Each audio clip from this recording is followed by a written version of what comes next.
Good morning, good afternoon, good evening, folks. Michael Zuber, one rental at a time, back with the one and only and the best of the best, Beth Traversa. How you doing, Beth? Hey, doing great, Mike. Thank you. Ready for round 3, as I hear the three amigos saying all the time.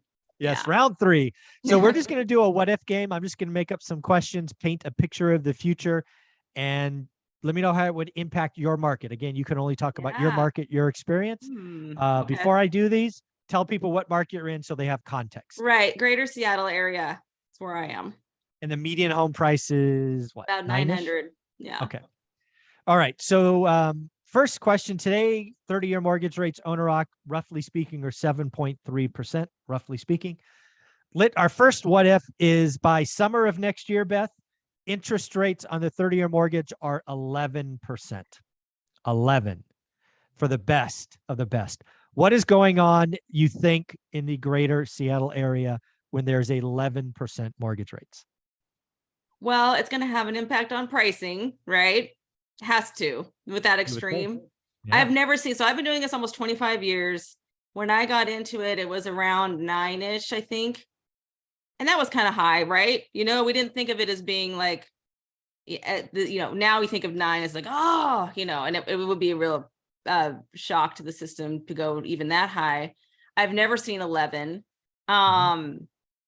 So I can't refer back to what things were like last time it was 11.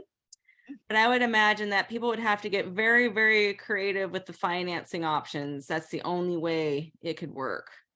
Yeah, I think I actually may go dig these out of storage. I bought a bunch of books about the early 80s that are now out of print. It was all creative. I mean, the deal's getting done. The sellers had to take what was called silent seconds, basically, just with no payments, just to make numbers work. Is that what makes it silent? Because I know what a second is, a seller second. Yeah, so it's not recorded and there's no interest, but they can record it anytime if there's. It's just How does the first lender think of that? That's why it's silent. They don't know about it. Silent. They don't know about it. Sounds kind of shady. Kind of shady. Yeah, might even be mortgage fraud. Is that legal? I'd want to know what Matt, the mortgage guy, says about that. Yeah, it's probably not good. Probably not good. I kind of think we're not allowed to do that if we want to have a license, but yeah.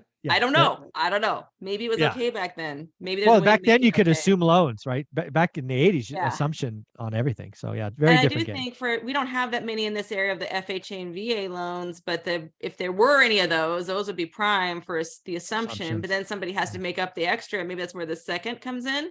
Exactly. And maybe if it's not silent, maybe it could be an actual seller second that is recorded, because I think the seller would want some sort of you would want to be protection of their today. Today you want to record it, but you can, again, the beauty of a seller's second is you can do anything you want. No payments, have a balloon payment sometime way in the future. I mean, there's lots of things you could do. So I think creative financing would be creative at 11%. Oh, yeah. That makes my brain hurt thinking about that. Yeah. All right. Well, now we're going to go the other way.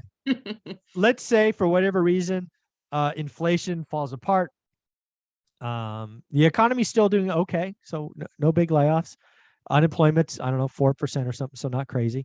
But now we have 30-year mortgage rates at 5% or even 4.99. We got a 4 on it. What's going on in the housing market in Seattle next summer? Well, if that happens, then it's game on. So I think that people have adjusted to the higher interest rates, and nobody is thinking that they got to wait for it to go back to 3 that I'm talking to. But since they're adjusting to the 6 seemed like it was kind of getting to be, all right, we can do this. And people were starting to move forward, and then went to 7, and now we're readjusting and calibrating again. So I think people's tolerance threshold is going up, up, up. And so if it starts to go down, and if it happens to be during our spring season where things are rushing on to the market, I think that could be a game changer. Not like we saw last year. Like what we saw in 2022 and 2021 were anomalies. I've seen a lot of hot markets.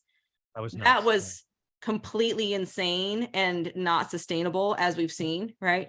But but I think it can switch back to be a little more where the sellers are going to have a little more control again if interest rates come back down to a 5, which seems comparatively affordable compared to what we're seeing at the 7. So that's what I think would happen if that happens. All right. Next, what if we are both in markets that are dominated by tech, right? Amazon and Microsoft are certainly contributors to your market. I'm in the Silicon Valley where Google and Facebook are, Google's like a mile from where I live. let's just pretend that Jim Cramer is right for a minute, that we're going to see a lot of tech layoffs. Let's assume it's a white collar led recession. Project managers, product managers, engineers, computer scientists. The layoffs go up in that sector. The engineers making OTEs of 400 grand or cut in half, right? What happens if unemployment goes up, to a statistically relevant amount, and Amazon and Microsoft are a part of that? Does that kind of dent buyer exuberance? Does it, what's going on, you think? Yeah, I think that it definitely would, especially in the areas that, so where I am on the east side, so like we've talked about before, Seattle kind of has two distinct sides.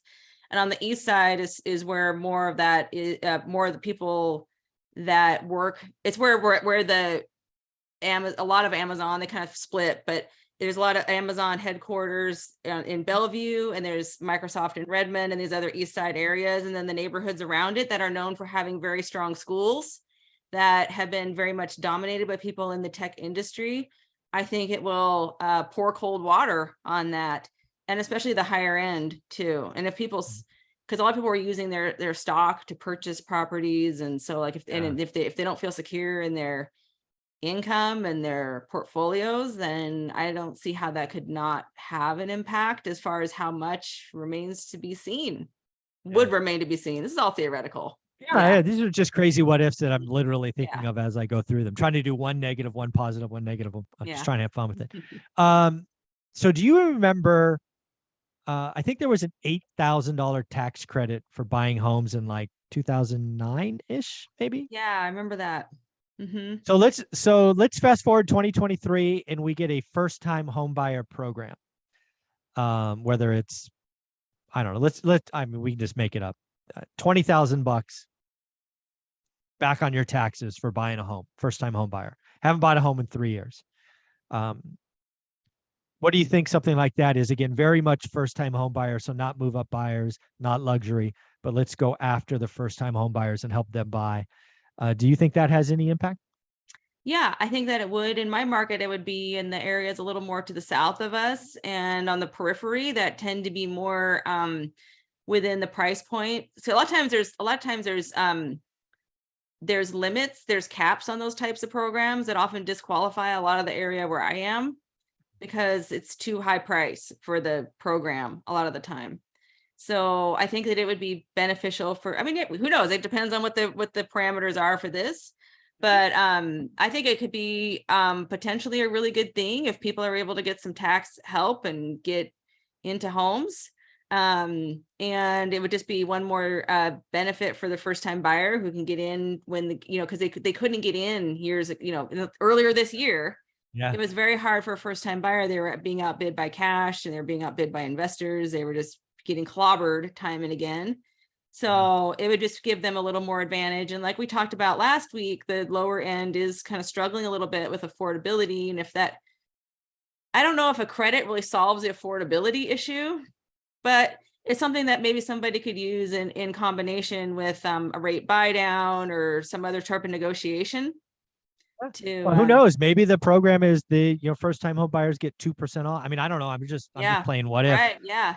Right. They go right after, to your point, the affordability. Like, hey, if you're a first time home buyer, we're going to whack 2% off. And I don't know. I don't know how they would do it, but these are just things I'm thinking about. Yeah. So I think that could be really good for some people, for sure, to help them give them a leg up. Yeah. So those are what I came up with. Any other things you're thinking about that might be crazy curveballs next year? Crazy curveballs. Natural disaster. I don't know. Like, what other crazy curveball? Who knows? Well, you could outlaw Airbnb. That could be interesting, right? Airbnb is already hurting. So yeah, I think we're probably going to see fewer Airbnbs as it is. I'm already starting to see it out there where people are chiming in and the investor groups saying that they're taking a haircut. So I think that in the vacation areas, we're going to see probably, I think that is going to get to be more of a challenge because it's the buy-in, they don't cash flow. No. Bookings are down. I have an Airbnb that I've had since 2017. It was always an Airbnb. They didn't call it that then, just vacation rental. And we're down about 30% in bookings, but thankfully it's still fine. It's a good investment, but But if you would have bought it at the peak of 2022, not good. yeah, I Because bought it for 445 and now they're going for about, I don't know, 975. And yeah, that's a different cash flow. Your debt position yeah, is much better. Yeah, so I can weather that much better. So of course. yes, I think that those second home markets are gonna maybe be tested a little bit. So I agree. Yeah. mhm. This is always fun, Beth. I appreciate it. Where can people follow you? Always a blast. Yeah, you can just Google my name, Beth Traverso, or go to my website, bethtraversogroup.com, and reach out to me there. Awesome. Thank you so much. Thank you.